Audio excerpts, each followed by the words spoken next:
I kind of want to make this video because I feel like I live a really weird life, especially for my age. I've accomplished a lot and I've been able to kind of self-reflect, realize what's important to me versus what I don't really care about. I'm just keeping up aesthetics for like other people. One of the two things I wanted to talk about is why I sold my car last August. So it's already been a few months. I don't think like I'll ever buy a car again unless I'm like filthy rich or some shit. Yeah, like I don't regret selling my car at all. And I know it sounds crazy, but also, okay, I have to preface this, like I do have privilege in that I work from home since I'm like a full-time dog sitter, you know? And so I don't really have to go anywhere since I'm supposed to be home with the dogs. So like I'm privileged in that way. Like I don't have to drive somewhere for work every day, because obviously like if you're going to and from work at least, you know, 5 times a week or whatever, or like if you're going to school, if you're still in college, my car payment was $430 a month. And then my insurance was $180. And right when I sold my car, it was about to go up to $200. I drove an SUV. To fill my tank, it was taking about $45, I want to say.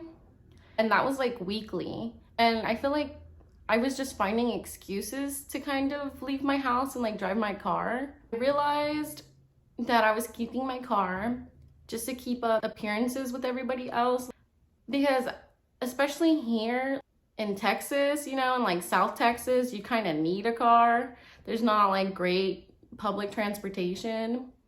Especially where I live, because where I live on the outskirts of the city, and so like literally no public transportation comes out here.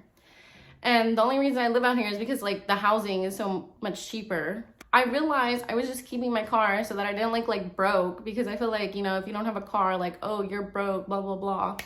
And it's like, no, I'd rather just actually like save that money and go on like a vacation instead, or yeah, just do something else with it. I've just been Ubering everywhere, skirt, and yeah, it's been working out for me. Like I've been saving so much money because of it.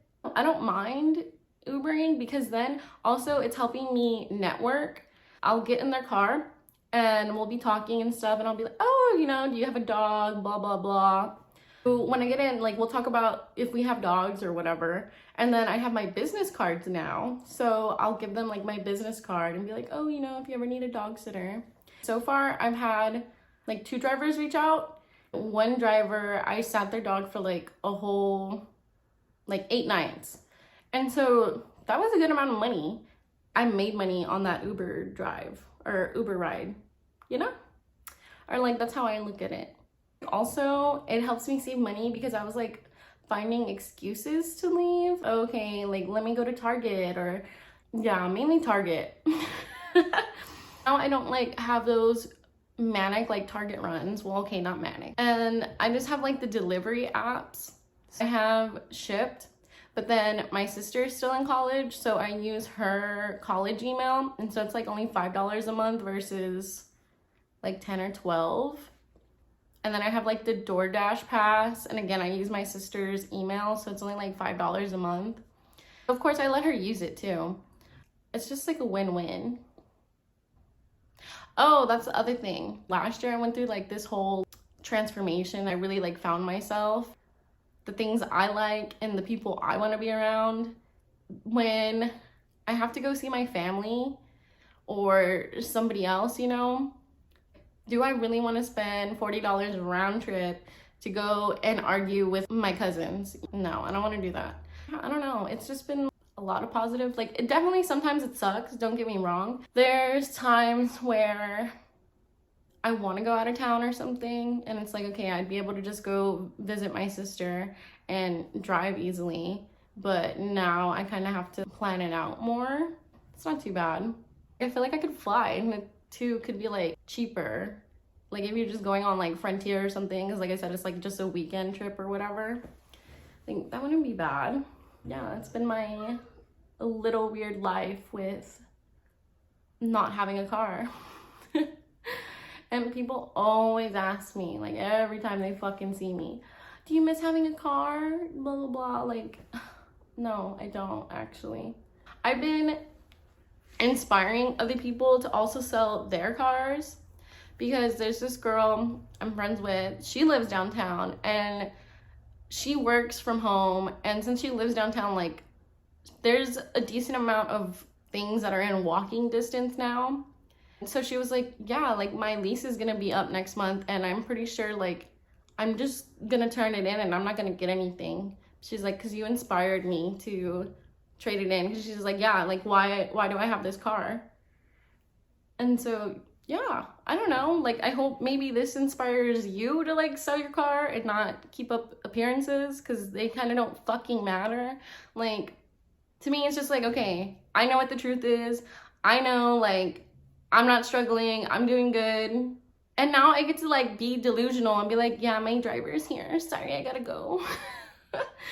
I think in my next video I want to talk about how I bought my house at 23, because I think that's pretty crazy. Like, and honestly I don't give myself like that acknowledgement of like, wow, you really did this shit, you know?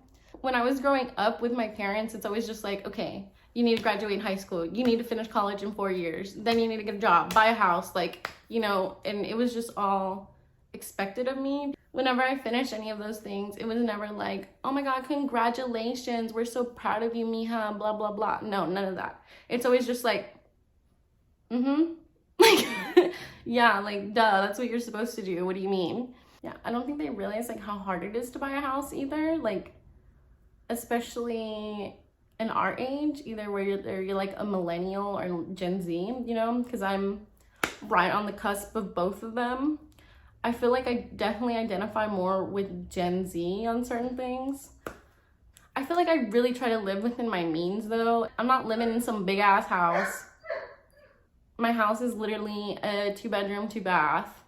But again, I bought it at 23. I'm a fucking woman. I'm the only one on this mortgage, you know? I don't have a cosigner. So, I don't know. I want to help y'all with that too because of like the loan I received and everything. But I think I want to kind of put that video more together on like explaining stuff. I'll probably upload that next week. Just a fun little update, I guess, on my life. I applied to be a new news correspondent for Channel 5 with Andrew Callahan. And I think my submission did good. I don't know, fingers crossed. Because I saw that they've watched it a few times, so I think that's a good sign. And literally, I've just been like manifesting that. So, I don't know. I have a good feeling, and I hope I don't get crushed. And I'm just like wanting to put that out there in the universe. Like, I'm gonna get this. Or at least be a finalist. Because I feel like even if I'm just a finalist, yeah, that would be amazing. And kind of like put me on the map a little bit. That's been my life, why I sold my car, and a few things coming up. Be a good person. You never know what other people are going through, even if they're being a dick to you. I don't know. They're having a hard day. Just try to be nice, you know? All right. See y'all in the next video.